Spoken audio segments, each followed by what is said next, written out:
The future is in trouble. After achieving his new beast state during the battle against Super Buu, Gohan now continues to master it after each battle. Beerus, Golden Frieza, and Hit have only been the beginning, as now Gohan's escapades have caught the attention of a certain Kai, Zamasu. Future Trunks returns, seeking assistance from his allies, as the future is now savaged by an old friend, Gohan.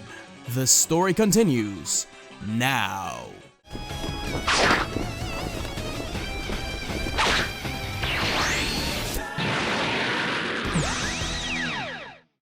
One day, a time machine arrives at Capsule Corp. It was Future Trunks. He had come back to the past, and he was gravely injured. Unconscious, he was attended to by Bulma, Goku, and Vegeta. When he woke up, he locked eyes with Goku and smiled. Trunks let out a sigh of relief. He made it. He made it to the present. He greeted everyone, apologizing for the scene he caused. But he needed help once again. A new threat has risen from the future. It was Gohan. Trunks explains that sometime after dealing with Babidi and Dabura, an unknown being made his presence known by annihilating cities in the middle of the reconstruction. When Trunks went to face him, he couldn't believe his eyes. It was his master. He'd come back. He was alive, but he was destroying everything in his path. Nothing made sense. This couldn't be his master seeking revenge from beyond the grave, could it be? They fought for months, but Trunks was never able to stop him. Not only was he weaker, but he felt guilt and confusion behind every attack he threw, holding him back. Everyone was shocked, and they didn't know what to think of it, but they assured him they would help him. Moments later, in a rift in the sky, Gohan Black made his entrance known. Nothing changed much from here. Goku is the first one to fight him as a Super Saiyan 2. Gohan Black boasts of his strength before returning to the future, and Whis and Beerus get suspicious of this key signature. Could it be? Before the gods could finish their thoughts, Gohan arrived at the scene, wanting to know what those weird key signatures he was feeling were. He wanted to come sooner, but he had to finish a presentation. Trunks sees him, and his heart skips a beat for a second, thinking he may be Gohan Black, but no, his eyes were far too gentle for that monster. This was the Gohan he remembered fighting side by side with all those years ago. Both of them are happy to see each other, and they start to catch up over some ice cream. Gohan can't believe what he's being told. An evil version of himself? There had to be a reasonable explanation for this. Whis and Beerus ask him if he wants to join in on a trip to another universe, to gather a few clues. Gohan said that he had to take care of Pan after work, but Piccolo, who was there watching the entire battle with Black, said that he had him covered. He should go for it, and show that imposter what a real fighter looks like. With confidence, Gohan accepts. Goku wanted to join in too, but Beerus told him it was none of his business. In the best case scenario, his buffoonery would slow them down. Gohan, Beerus, and Whis travel to Universe 10, meeting the universe's Supreme Kai, Gowazu, and his apprentice, Zamasu. Zamasu's heart was beating fast. This was the mortal he saw online. Gohan respectfully addresses his god position, greeting him as His Highness. Zamasu felt flattered and calmed down a little. We come here to investigate a situation back home that threatens my world's safety. Safety? Don't you mortals only seek destruction and despair? Not all of us. Some of us do seek to conquer and destroy, but others, like me, like my father and the others, we want our world to be safe. Zamasu is a little impressed by this mortal's tact and courtesy, but he brushes it off for the time being. After talking to Gowazu, Beerus suggests that both of them should spar. That's how they would get the info they needed for their little inconvenience back home. Gohan and Zamasu fight, and he's impressed by the god's power. Zamasu would definitely be able to give Cell a run for his money. However, as the battle intensifies, Gohan can start to feel the same malignant ki he felt resonating from Black. Beerus and Whis also feel it, and the battle stops in a draw. Gohan held back and didn't want to use more power than necessary. He just needed to test Zamasu's energy, and he thanked the god for his time. Zamasu asked why Gohan didn't use his white hair form, which surprised the Saiyan. How did Zamasu know about the beast mode? Gohan mentioned that he only used it when it was necessary. As Zamasu was about to feel insulted, Gohan added that it was mostly in emergencies, to protect Earth, his home. Zamasu argued that he saw him using it in the Universe 6 tournament, but Gohan retorted saying that the fate of Earth was at stake. If they were to lose the tournament, the Earth would have changed to a different universe, with unknown threats. Zamasu pondered this for a while, and he ultimately understood. Once again, Zamasu feels like the mortal respects his divine position, and this thought stays in Zamasu's mind. Once back home, Beerus and Whis decide to relax with some much needed food, or some racing games if you read the manga. Gohan finally gets to go home and sees future Trunks, who came to visit. Gohan shares all the information he was able to gather from the trip, but it still wasn't enough to draw a clear picture. Who was Gohan Black? Why was he connected to Zamasu? Why was he destroying the future? It didn't matter. Once he went to the future, Gohan would beat up his doppelganger easily. Future Trunks smiled. This was the Gohan that he remembered from the Cell games. With their preparations complete, Goku, Vegeta, Gohan, and Trunks finally went to the future, and Gohan made his presence known by throwing a blast into the sky. With Gohan Black's arrival, the battle was imminent. Both Gohans locked eyes with each other, neither of them wasting any time and rushing forward. Gohan unveiled his potential unleashed form, and he was giving Black quite a beating. Gohan Black hadn't had enough time to access his body's full power yet, so he was at a severe disadvantage. However, as Gohan kept hurting Gohan Black, he could feel his power increasing. Every punch, every kick that connected. Gohan Black was getting injured, but this was just making him stronger. The second Gohan realized they were equal now, he elevated his power into Beast, throwing a ki ball to end it all. But Gohan Black was standing on the ground still, pushing it, getting stronger, and the mere touch of Gohan's ki. As a maniacal laugh echoed through the destroyed city, Gohan's ki ball imploded, and as the dust settled, everyone's nightmare came true.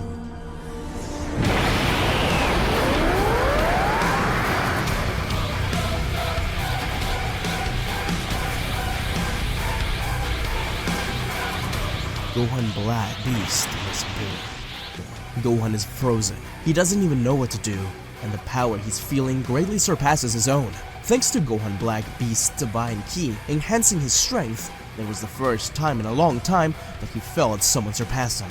All this time he had felt invincible, but now he had a very dangerous threat in front of him. He was feeling the fear of death cover every inch of his body once again. Gohan quickly recollected himself. He was the only one who could stop this menace as he rushes towards Black. He did the same, and they both clashed. But it was obvious who had the advantage here.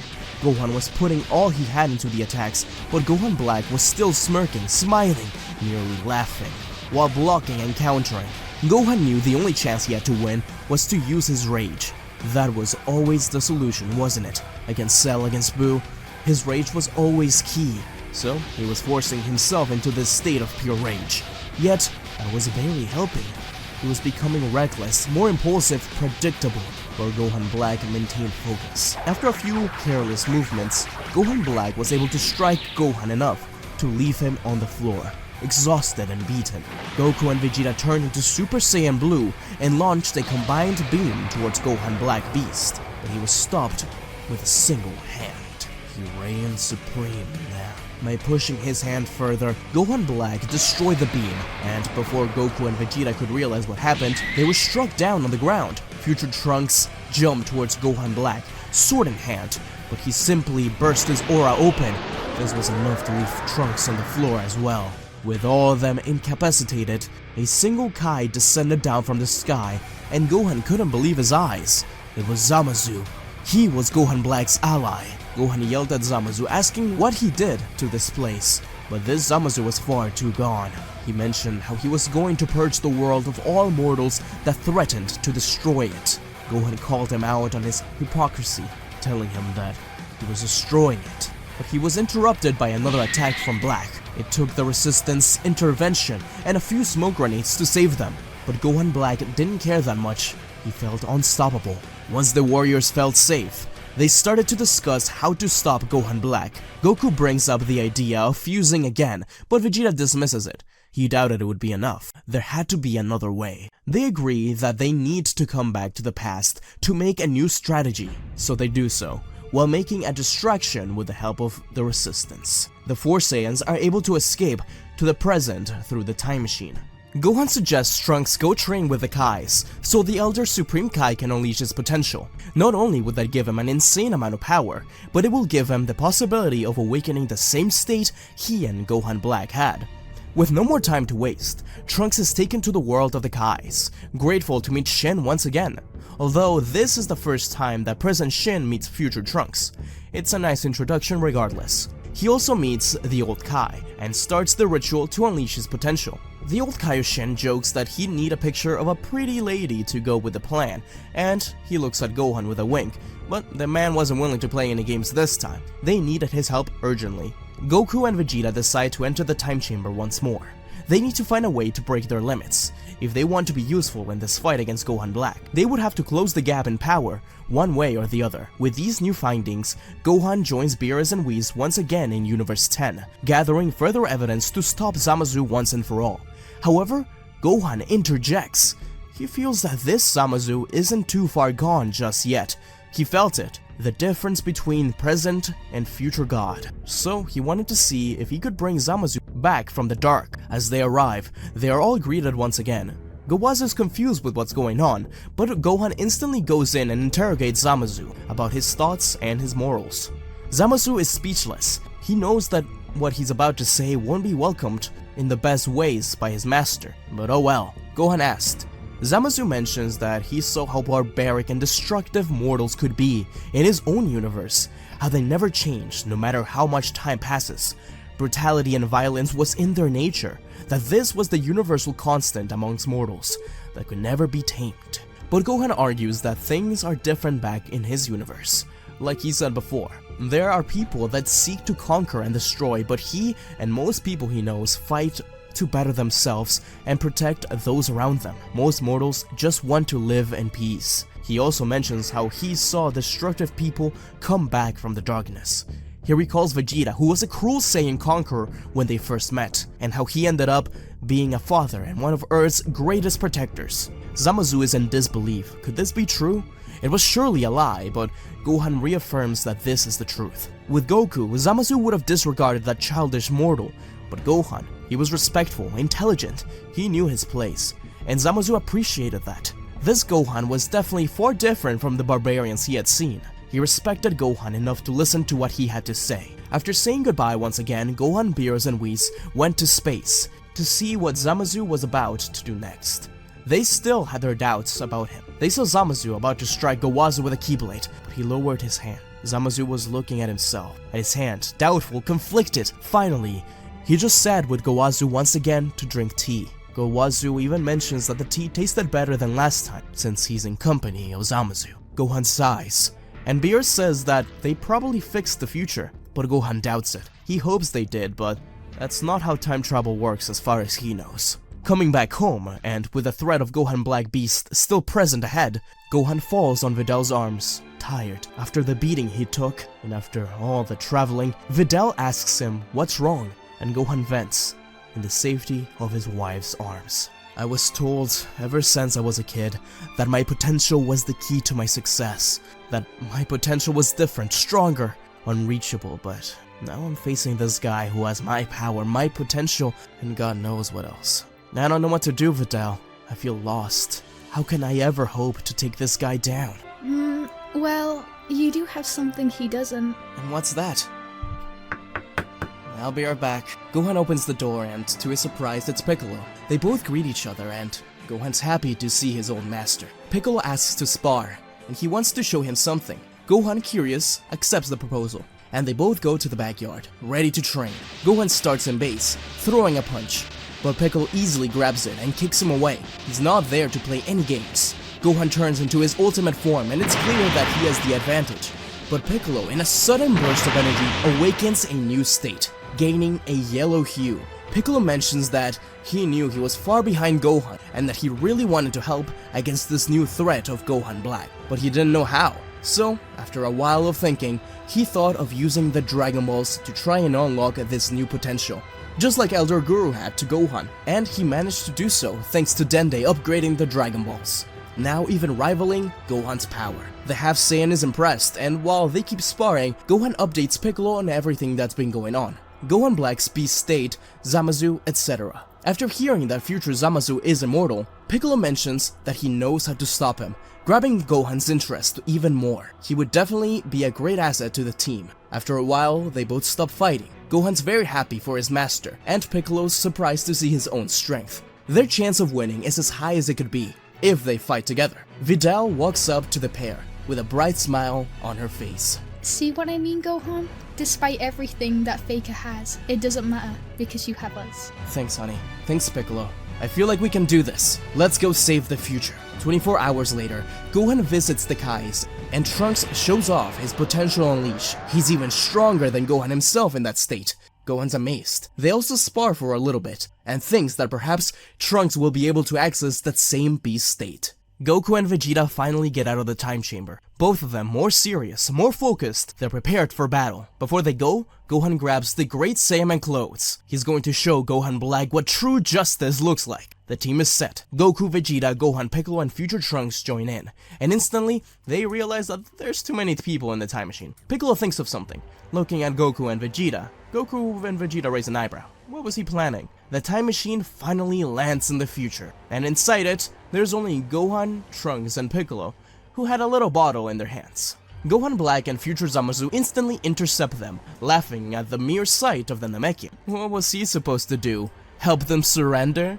And did Goku and Vegeta already give up? It seems like they know when their future is lost. Piccolo smirks, throwing the bottle into the ground as it breaks. In a bright red and blue light, Goku and Vegeta make their appearance, instantly rushing towards Gohan Black, revealing their new states. Kaioken times 20 and Blue Evolution. Goku spent way too much time trying to perfect the Kaioken, the key to closing the power gap. Vegeta, constantly battling Goku, in this powered up state, was able to break through his own limits and unlock this new evolved state. Both of them land a combined punch in Gohan Black's gut, leaving him almost out of breath. But was this enough? The three start to ferociously fight, with Gohan joining in, while Trunks and Piccolo focus on Zamasu. Ultimate Piccolo and Ultimate Trunks attack Zamasu with all they have, but it's pointless. He's immortal. Nothing they do will ever stop the power of this god. Piccolo says that they'll see about that, as Piccolo grabs another bottle and screams out, Evil containment wave! Zamasu smirks, thinking that it's just another beam attack, but his smile quickly turns into an expression of horror as he starts to be sent into the bottle. Gohan Black was on the ground. He was losing pretty quickly. Goku and Vegeta together were an issue, but with Gohan supporting them, it was a losing battle. These immortals, how did they get so strong? As Gohan Black started to lose his ground, quicker and quicker, he saw his comrade disappear from existence. What did they do? Piccolo said that he used the evil containment wave, especially made for this immortal being, and he sealed Zamasu away forever. Unlike Goku, he didn't forget to bring the seal into the future. Gohan Black lost all hope, falling to his knees, his plan in shambles, and his anger building up. A feral scream was heard through the city, destroying what was left of the buildings. This is what Zamasu needed to awaken true power of his beast state, rage, anger, wrath. Piccolo and future Trunks joined in the fight, only all of them fighting together could match Gohan Black now. The six of them staggered, and they were using their experience and their bond through time to handle this threat. Piccolo maneuvered with Gohan, while he's maneuvering with Trunks, he himself fighting alongside Vegeta, who's supporting Goku. They all landed a long combo on Gohan Black, who was getting desperate. Gohan understood now that he didn't have to fight alone.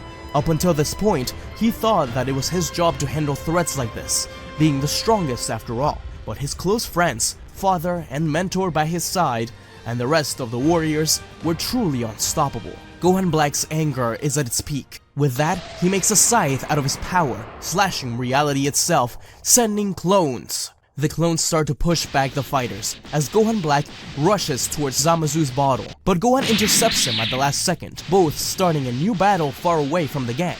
Goku, Vegeta, and Trunks were able to maneuver around the clones, but they were having a hard time doing so, and Piccolo was starting to become a punching bag for them. He was losing ground by the seconds, and even though Trunks wanted to get closer and help him, there were too many of them, stopping him from intervening. As Piccolo's vision blurs, he recalls what Shenron mentioned when he made the wish to get his power unleashed. He didn't just unlock his potential, he gave him a little extra. He gave him something else.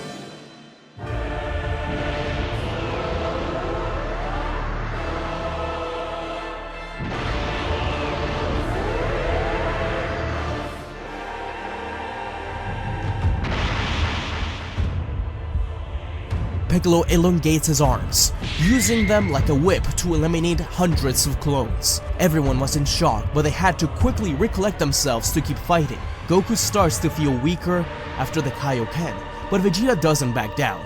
He starts to punch the clones with his ki-infused hands, turning them blue and dissipating them. He yells at Trunks to go all out and help Gohan, that he and Piccolo had this. Vegeta and Piccolo stood back to back, bursting their auras and proceeding to battle the clones. No matter what Gohan did, Gohan Black did better. Every punch, every kick was blocked and countered, and Gohan was very slowly losing his breath. In a desperate move, Gohan headbutted Gohan Black, both of them grabbing each other's arms. Gohan Black smiled as he activated his key sword once again, cutting Gohan's hand. You may know everything I'm going to do, but I know everything you're going to do. Strange, isn't it? Karma instantly struck as Trunks appeared on the scene, slashing Gohan Black's eye. The god dropped back into base for a second, and as Trunks was about to go for another slash, he watched him. That scar, it was like watching his master once again.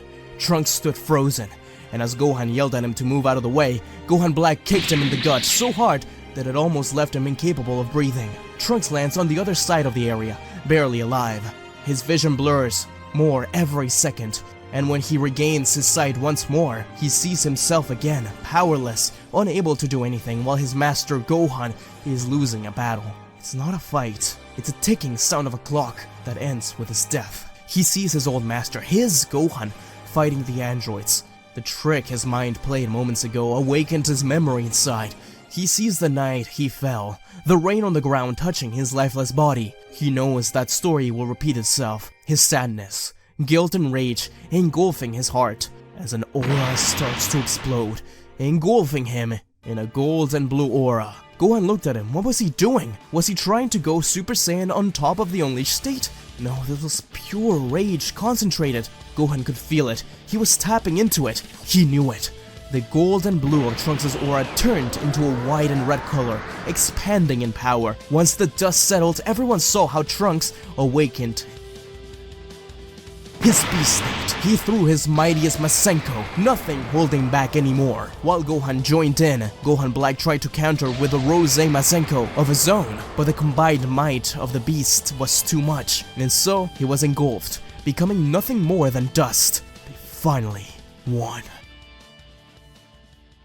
Goku teleported over to New Namek to use the Namekian Dragon Balls to restore the future. Since these Dragon Balls had been upgraded already, they used them to revive everyone killed by both set of villains. Future Bulma reappears. With her teary eyes, she didn't doubt for a second that Trunks would be able to save them all. And without a second thought, she hugs Vegeta. Vegeta blushes and comforts her. She wasn't his Bulma, but he cared for her no matter what timeline.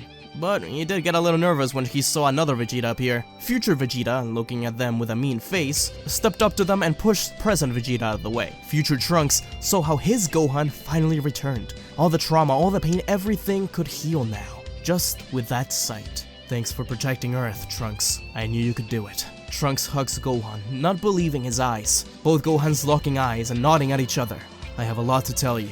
Everyone enjoys a nice feast. As Earth finally returns to normal, the universes return to normal. Gohan tells future Gohan everything about Pan, Videl, and the training he did, suggesting him to get his potential unlocked by the Kaioshin, and to all of them to train with the destroyer Beerus, or something like that. Just be a little careful with him. After all, Trunks made sure to tell Goku to revive everyone killed by the Majins in his timeline too. Both of the Vegetas talk, with future Vegeta not knowing how to feel about his present counterpart. His life, his power, jealousy, pride, didn't matter. The future was saved. Even the other fighters like Tien, Krillin, and Yamcha came back. Yajirobe teared up a little bit, being reunited with Karin. Everyone leaves, with Piccolo bringing the Zamasu bottle with him, and Gohan wishing the best for future Trunks and his timeline.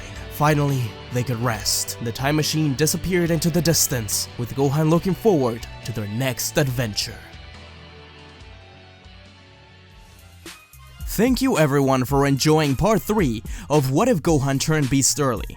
This is a huge collaboration between myself, Ragmain, and Professor Chimp. We've been writing this one for a while, and it's almost done, and it's been so much fun so far. I love Beast Gohan, and I'm so happy that I actually managed to get him in Dragon Ball Z Dokkan Battle. Did you guys get him? Let me know in the comments down below. Right now I'm trying for Piccolo, but no luck so far. As always, thank you to the Patreons of the channel. Patreons get to watch some of these videos early, as well as see art early on, and get a mini podcast, though I'm a little late on some of those. So, thank you to the following: Marlon Gonzalez, Kaiser Jirachi, Jonas Paulus, Phil J. Akir, True Lightning Striker, Trent Rolls, The Main Finn, Speedster 352, Shane K, Samuel Randall, Salil Paranjape, Orange Bag YT, Mystic Angel, MG102702, KV, Keith Grimes, Jim G, Jerome Foster, Jamie Pollard, Hurt Fanfiction, Ghost 1571, Dreadpool, D-Man for Life, D-Man Plays, Dakota Kaiser, Crazed PlayStation CK,